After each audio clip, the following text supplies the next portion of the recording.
Hey guys, I'm going Bob from Knives Town right here. Do you remember Bob from Knives Town? I used to watch Bob from Knives Town all the time. They were an old online retailer of knives and they used to do their own like tabletop reviews, and Bob was just like the happiest dude ever, and he just had a really nice, really salesman-y manner to him, and I always really thought his videos were great. I'd always watch him when they uploaded a lot. It was good. And then Knives Town closed and now there is no more Bob from Knives Town. Well, I'm sure he still exists in some capacity. Probably just being Bob from something else town now, I guess. But Bob, if you still are in touch with the knife community, you are missed by at least me, my friend. I hate when my YouTube channels just stop making content. It's devastating, isn't it? Blunt truth for you. Where did you go, man? He's a good channel. He was cool. I liked him. It's a wonderful knife. Abe, I know you're still active. You got to make some more videos, friend. Anyway, I'm getting off the track. This is an assisted knife made by SOG. Assisted knife, for me in Australia, is special.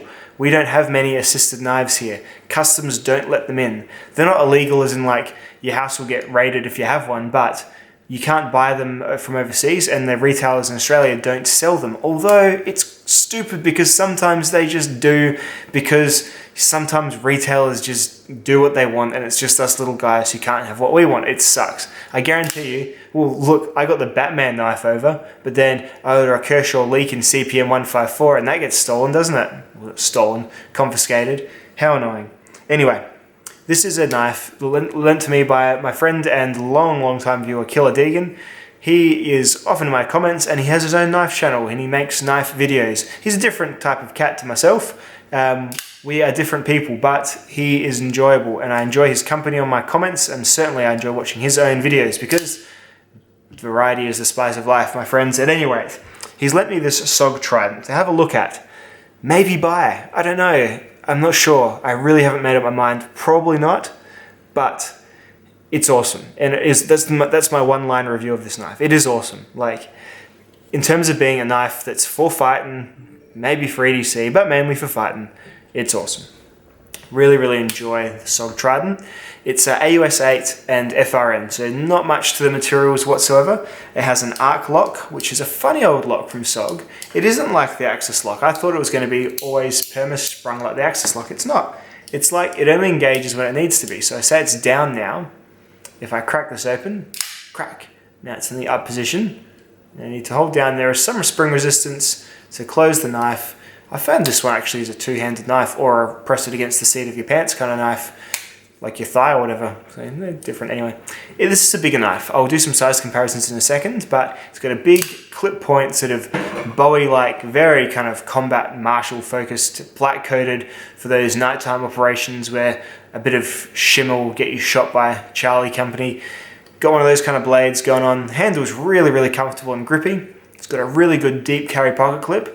This is a great pocket clip actually. I know it's got SOG written uglily on it, but the rest of the knife isn't too garish. SOG has this thing where they write their name over everything. Check out the SOG salute. That is SOG saluting themselves.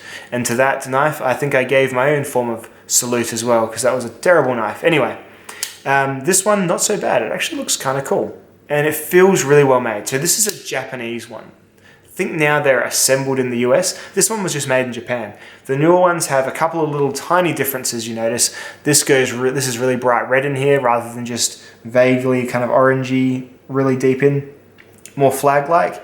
And I think there are some changes with the grip and with the checkering, but nothing major. It's still essentially the same knife. So this is the Japanese made one. They're still made of AUS 8 and they're still made of plastic handle. I'll just do some size comparisons. This is a really lightweight knife. So this knife weighs about 109 grams. So that is like about 10 grams lighter than the American Lawman. It's probably about 15 grams heavier than the Benchmade 940, which sits at about 82. Let's hold those in there for comparisons.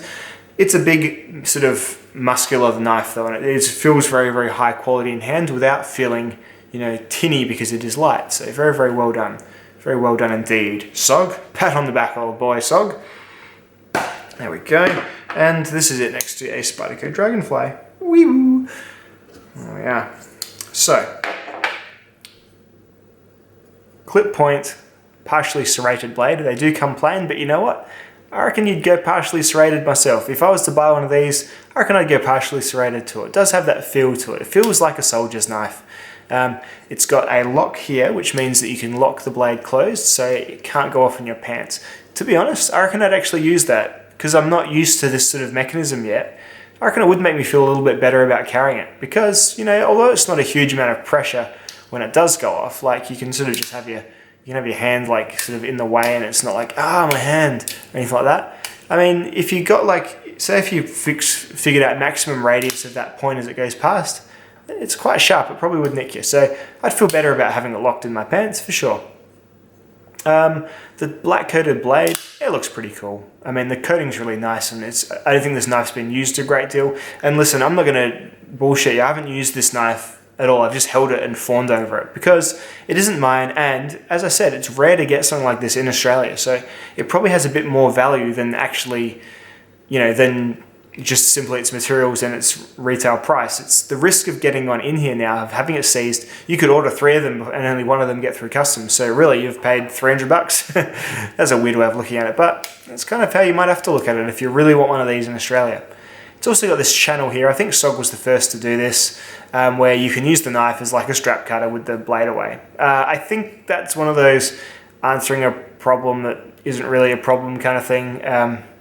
I don't know, it's kind of a really specific, like you could just do a seatbelt in there, and frankly, you really are putting a lot of reliance on this blade being like super, super sharp, and this is pretty sharp now. This is obviously like just the factory edge. It's okay, but yeah, I'm not sure if it's that.